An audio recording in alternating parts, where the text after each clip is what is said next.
Donald Trump set to lay out his vision for the economy Monday, a plan that my next guest helped Mr. Trump develop. Steve Moore is an economic advisor to Mr. Trump, and we welcome here to Risk and Reward. Steve, thank you for joining me. My pleasure. You know, his campaign advisor, Paul Manafort, actually laid out a basic overview of the plan. Can you explain to us how this differs from Hillary Clinton's plan? And we should point out she didn't hide what she said. She's going to raise taxes on the middle class.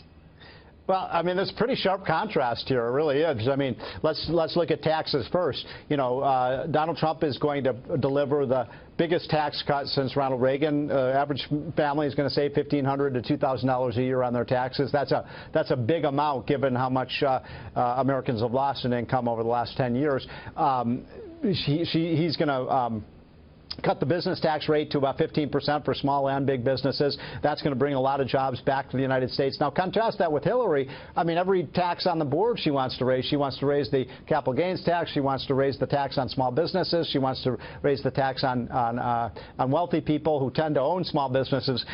So think about this. 50% tax rate under Hillary Clinton, 15% tax rate for businesses under Mr. Trump. You don't have to be a genius to understand which is going to be better for jobs. Right. So, Steve, let me ask you this. Mr. Trump released the full list of economic advisors, a group which, of course, you're a part of.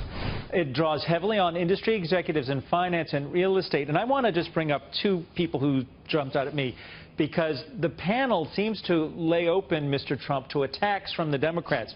Steve Feinberg from Cerberus Capital Management, they had an awful experience with Chrysler when they bought Chrysler. They failed there. And then John Paulson was the Abacus deal with Goldman Sachs, and I won't get into the particulars of that, but I can see the attack ads coming saying, these are his advisors, watch out, America.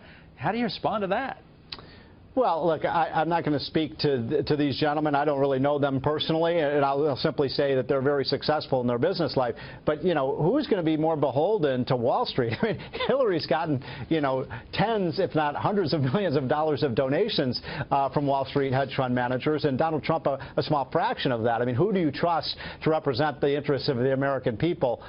You know, Hillary, who's funded by them, or Donald Trump, who's mostly been self-financed? And I believe the polls right now show that more people trust Mr. Trump to handle the U.S. economy.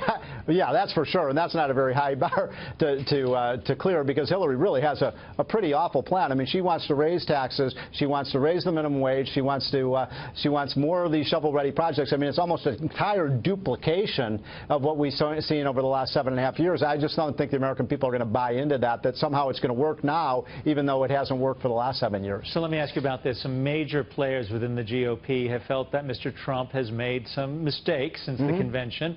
But according to our latest Fox News poll, 50% of voters, like we just discussed, trust him on the economy. Only 45% trust Hillary Clinton on the economy. So is Monday the day that Trump can turn these polls around? I mean, we are still 90-plus days out from the election. Yeah, it's a big day for him, and you're right. When you talk about, you know, Republicans who think he's had a bad week, you can include me in that list. He has had a bad week, and he's got to turn it around. And I think this is going to be a really important speech. I think people watch it. They should watch it. It's in Detroit at the Economic Club. You know, if any place needs growth, it's Detroit, Michigan.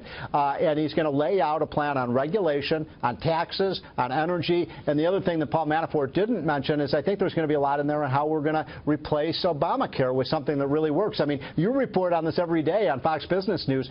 More and more, every single new report on Fox on the Obamacare for the last 6 months has been people dropping out of the program, people facing higher premiums. I mean, there's no good news with respect to Obamacare. We need to replace it with something that works. Steve Moore, it is always good to see you, and I appreciate your being here on Risk and Reward. Take care.